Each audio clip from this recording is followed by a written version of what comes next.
¿Cuáles son las causas y tratamiento de la tendinitis? Para ello hemos invitado al doctor Mauricio Sotelo, quien es parte del equipo médico del Hospital Alemán Nicaragüense. Gracias a todos los, del Hospital Lenín Fonseca.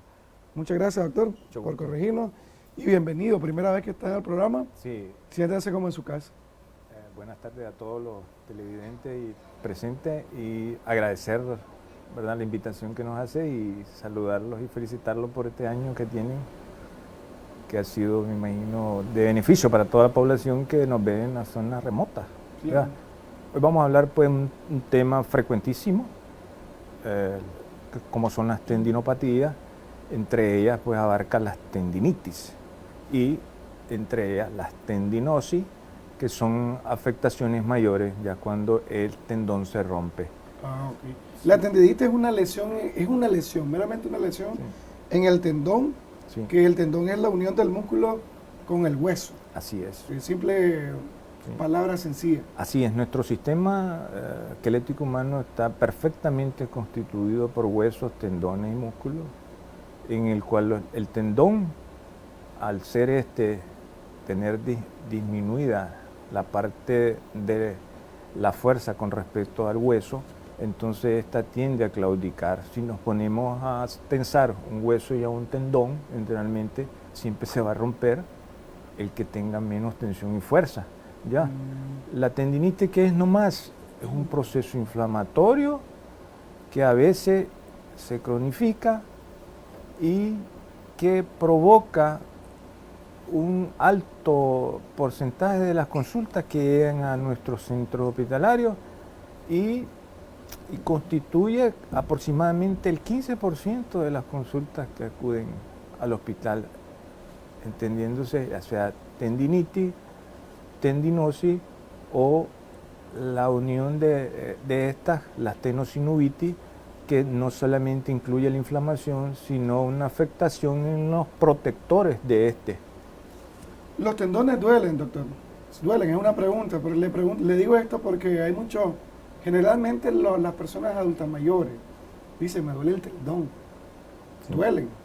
Sí, lo que pasa es que el tendón, como una microarquitectura que está formada de nervios, de músculos, de microcélulas que provocan que todos los días nos estemos regenerando, por decirlo así, ¿ya? Al haber una afectación del tendón, toda la cascada inflamatoria llega a esa parte para tratar de corregir lo que en ese momento está sucediendo. Y entonces, al haber una inflamación, el tendón sufre y entonces el paciente viene y comienza con las molestias. Vamos a hablar específicamente las del hombro, las del miembro superior, que vemos que de repente puede ser que el camarógrafo que está con su cámara generalmente diga, ya no aguanto el brazo, se lo pasa al otro lado. Entonces, esos microtraumas repetitivos que se están dando en el tendón, el paciente no lo toma como que fuesen, pero al acumular estos microtraumas repetitivos conllevan a inflamaciones crónicas que generalmente tomate este acetaminofén, tomate este analgésico, y ahí vamos trabajando en la marcha sin tener un adecuado tratamiento. Claro, a eso decía, por ejemplo, las personas también, esto es muy importante, las personas que trabajan con carga, por ejemplo, las personas que trabajan en los ingenios, que montan, bueno, aunque ya no es mucho, ¿verdad? Ya por las máquinas que hay en diferentes puestos de trabajo, ya algunas máquinas han suplido. Pero, por ejemplo, los cargadores de los mercados, que esa es su labor diaria, pues así se ganan los arroz y los frijoles diarios. Sufren bastante de esta... Sí, pero sin embargo vemos que no son generalmente los pacientes que llegan. Esas personas tienden a vivir con el dolor, ¿verdad? Ya ven el dolor como una parte normal, ¿ya? Y entonces lo que hacen es comprar, ir a la farmacia, tomarse un analgésico. ¿Y qué es lo que pasa? Los microtraumas repetitivos, como te dije anteriormente, provocan que se dé esta cascada y en cual el tendón en la parte de la inserción va cediendo. Y entonces lo que nosotros entraríamos en la parte de las tendinosis, que son ya rotura. Algo que comenzó con isi, que es la tendinitis, se convierte en osi por la falta de un tratamiento adecuado en su momento.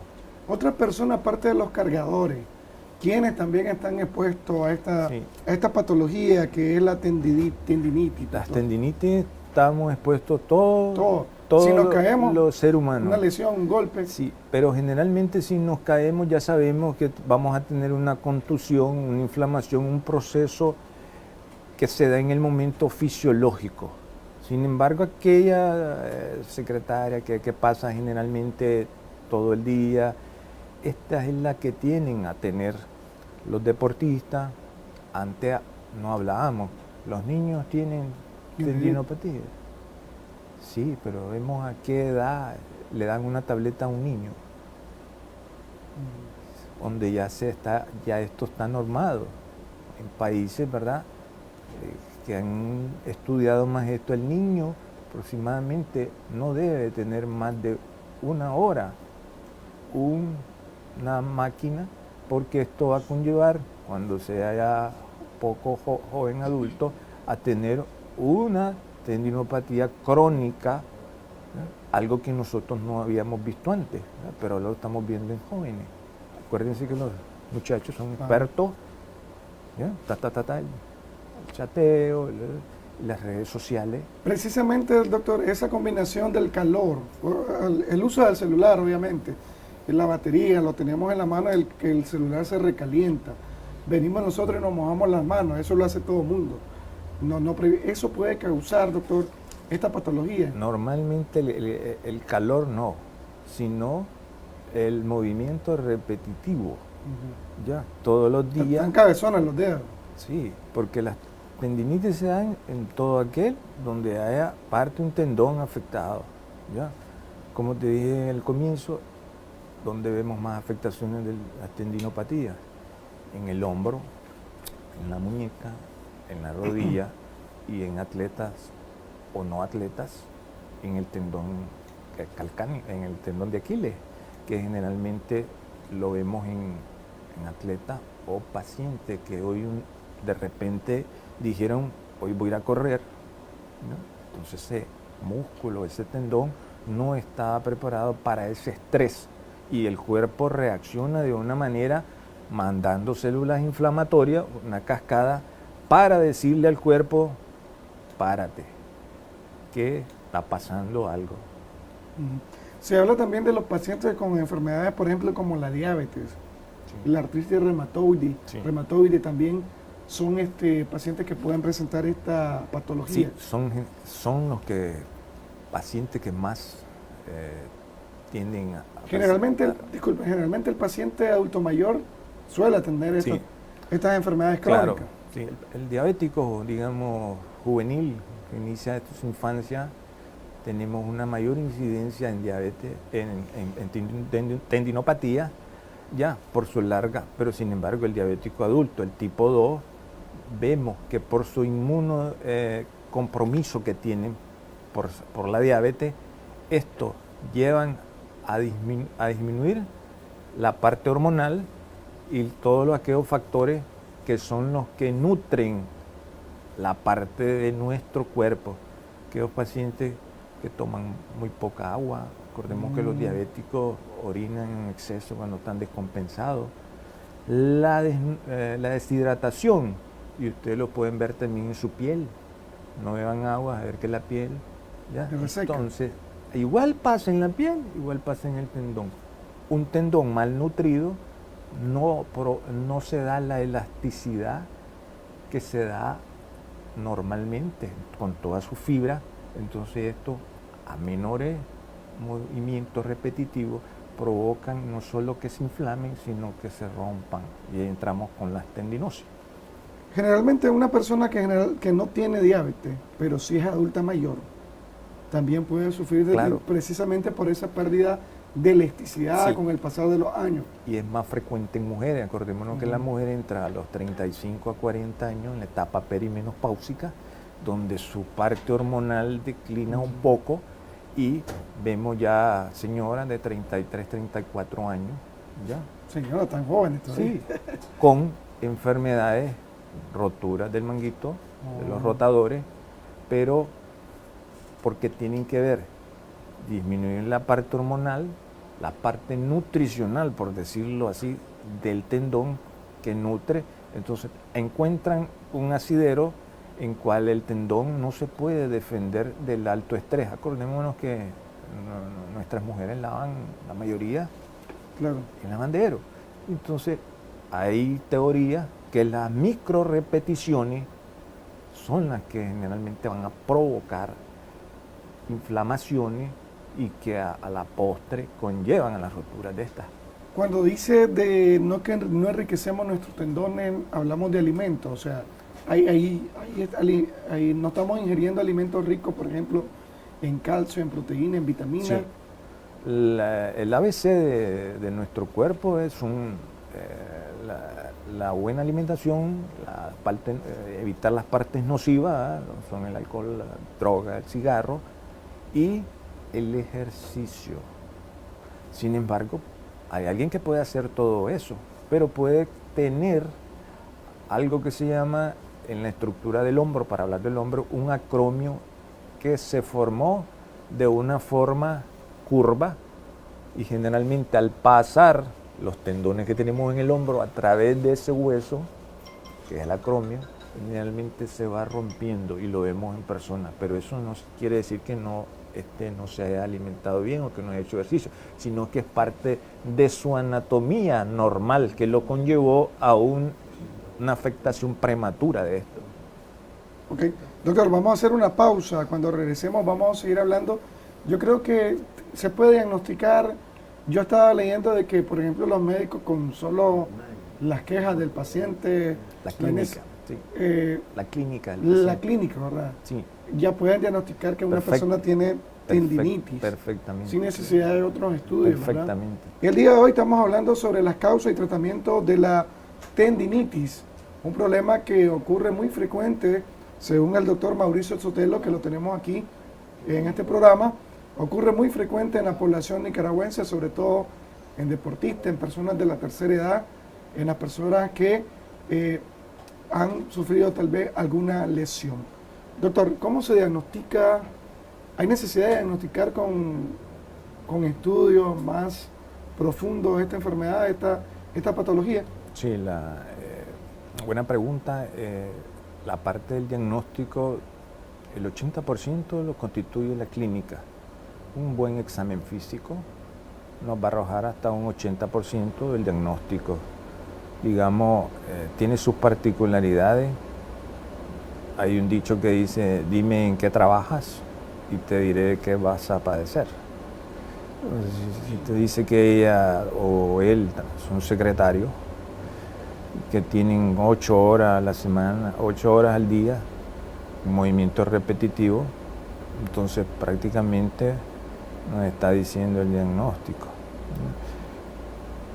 Si hacemos el 80% con el diagnóstico, sin embargo un 20% nos puede dar a pensar en otras patologías cuando tenemos afectaciones a nivel de la columna cervical que dan dolores irradiados hasta el miembro que pudieses confundir. Entonces, comenzamos por la clínica, que nos arroja el 80%, vamos con el ultrasonido, que nos arroja en buenas manos, están hasta por el 92% de sensibilidad. Y cuando tenemos ya un 2%, una duda más razonable, tenemos los estudios de imágenes como son la resonancia, que son el estándar de oro para la parte musculoesquelética. Pero nuestros centros, pues, la radiografía con la clínica, podemos diagnosticar más del 80% de estas patologías. Ahora, ¿qué importancia juega aquí la fisioterapia, doctor? Sí. Bueno, cuando no hay una rotura del tendón, me imagino que la fisioterapia aquí es parte que coayuda a las personas que padecen esta patología. Sí, antes de entrar al tratamiento fisioterápico, tenemos que saber que el diagnóstico, ¿verdad? Hacer un buen diagnóstico para hacer un buen tratamiento. El fisioterapeuta en esto juega un papel muy importante, así como en las otras terapias alternativas, como son las terapias de Maxigustión, que generalmente las están promoviendo, medicina ¿verdad? natural. La medicina alternativa, porque vemos con educar al paciente, ¿no? Cambiarle, digamos, si él se apoya, si él pasa 4 horas viendo hacia arriba o tiene 4 horas, entonces entra la parte también de la educación en la parte de su trabajo en la medicina ergonómica. Si nosotros componemos eso, podemos incidir en pero cuando ya tenemos los procesos inflamatorios crónicos, entonces son las causas de subsidio de las personas, de la falta de asistencia a clases y un sinnúmero de problemas que traen estas enfermedades, porque recordemos que los miembros superiores siempre tenemos que estar haciendo algo, ¿ya? Entonces el paciente nos refiere que ya tiene años, llega, se toma un analgésico y sigue, ¿ya? Entonces esto conlleva que el tendón no solo esté inflamado, sino que ya esté roto, ¿ya? Y entonces, al estar roto este tendón, el paciente deja de funcionar porque le duele, ¿ya? Entonces se hacen roturas totales, porque cuando hablamos del músculo, del manguito de los rotadores, que es uno de los más frecuentes, ¿verdad? Entonces yo digo que debemos de incidir, hacer un buen diagnóstico y tratar de referir al fisioterapeuta la parte más temprana y educar la parte ergonómica de las personas que padecen. Ahora, ¿cuándo es necesario, doctor, la cirugía? Me imagino que es cuando ya el tendón ya está roto, ya pasó la fase inflamatoria. El paciente pues continúa con su labor, ¿no? Seguimos envejeciendo la parte celular, estos trabajadores siguen haciendo la función y entonces llega un momento que el tendón se rompe, ¿no? Que generalmente ya en el hombro tenemos identificado cuál es el que más se rompe. Tenemos 4, pero uno que se llama el supraespinoso, que es el que más se ve afectado. Entonces ya casi todo el mundo cuando va a hacer alguna cirugía, realmente ya lleva con sus estudios y vemos que el afectado es en la parte del hombro, ¿ya? Si nos vamos a la parte de la muñeca, que entra dentro de las tendinopatías también, las epicondilitis, el codo del tenista, generalmente por la parte del deporte que ellos hacen, se pueden utilizar algunos protectores, ¿ya? Si sabemos que trabaja de secretaria, entonces ahí hacemos una intervención para que esto no llegue a una cronicidad y después tengamos que operarlo, porque si es cierto, hay cirugía, lo bueno pues que ahora las cirugías se hacen a nivel artroscópico, antes se hacían unas heridas grandes, entonces el paciente prácticamente pasaba 6, 8 meses fuera de, que es el hombro, y trabaja de secretaria, hasta que estaba en una rehabilitación total. Ahora con la técnica artroscópica se pueden hacer generalmente el paciente ya al mes ya va a tener una buena función. Okay. Generalmente, ¿cómo se puede prevenir rápidamente, doctor, la tendinitis? ¿Qué podemos hacer nosotros las personas que están en ese proceso de pasando de la juventud mayor a los adultos mayores? Sí, acordémonos que ya no es del adulto mayor, ya es de los pequeños, los jóvenes, los adultos. Ya no es que antes, ya está anciano, ya el tendón está desnutrido. Educando, comenzando la educación en los hijos, ¿no? Si 4 horas pasan decirle que eso pasa, disminuir a 2, y la secretaria que apoya generalmente sus manos, ¿no? Ya ponerle un monitor o las manos en una forma adecuada. Si todos los días pasa con el escritorio a la parte del codo, poner unas coderas. Si tenemos en la parte de abajo, si soy deportista, entonces yo me protejo, preparo el cuerpo, caliento Y si en la parte del tendón aquiliano, que es uno de los que más se rompen los atletas, protegernos, calentar, fortalecer, y a través de la terapia física y en etapas tempranas hacer el diagnóstico. Y me duele el hombro, no tomarme un analgésico, porque esto estamos llevando a la cronicidad. La cronicidad lleva a la deformación del cartílago, y la deformación del cartílago y la parte del tendón llega a la rotura. Ok, doctor. Le agradecemos por su valioso tiempo, pero antes de que se vaya, vamos a compartir un pequeñito queque que hemos Muchas gracias. Hecho parte, ¿verdad? Para celebrar Sí. este aniversario, el primer año de Prevenir es Salud, un programa que inició precisamente un 5 de noviembre del año pasado, el año 2018, Qué bueno. y que fue por una iniciativa de la dirección, de mi persona. Qué bueno. Decidimos, con colaboración de ellos, pues hacer este programa que Sí. ha llevado temáticas muy interesantes Sí. para la población nicaragüense. Incluso me he encontrado personas que en los supermercados me reconocen y me saludan porque han visto el programa. Sí. Doctores que lo miran, obviamente. Claro. Uno de los centros de salud que lo miran es el Centro de Salud de Altagracia, por ejemplo, lo miran todos los días, de lunes a viernes. Y los doctores también se ven a través del canal de YouTube, Claro. cuando vienen aquí y luego lo ven en esta plataforma famoso. digital. Sí, entonces ha sido un año muy fructífero, creo yo. Sí. Hemos hablado de diversos temas, de Claro. sexualidad, incluso hemos hablado de la pancreatitis, hemos hablado Sí. de los problemas reumáticos, Sí. hemos hablado obviamente de las enfermedades crónicas como la diabetes, la hipertensión, temáticas que son muy abundantes y que Y eso es bueno. son los principales padecimientos que afectan a la Eso población. es bueno, porque la prevención es mejor. Correcto. El énfasis es la prevención. Sí. Por eso se llama prevenir. Que Es salud. más barato prevenir que hacer una cirugía.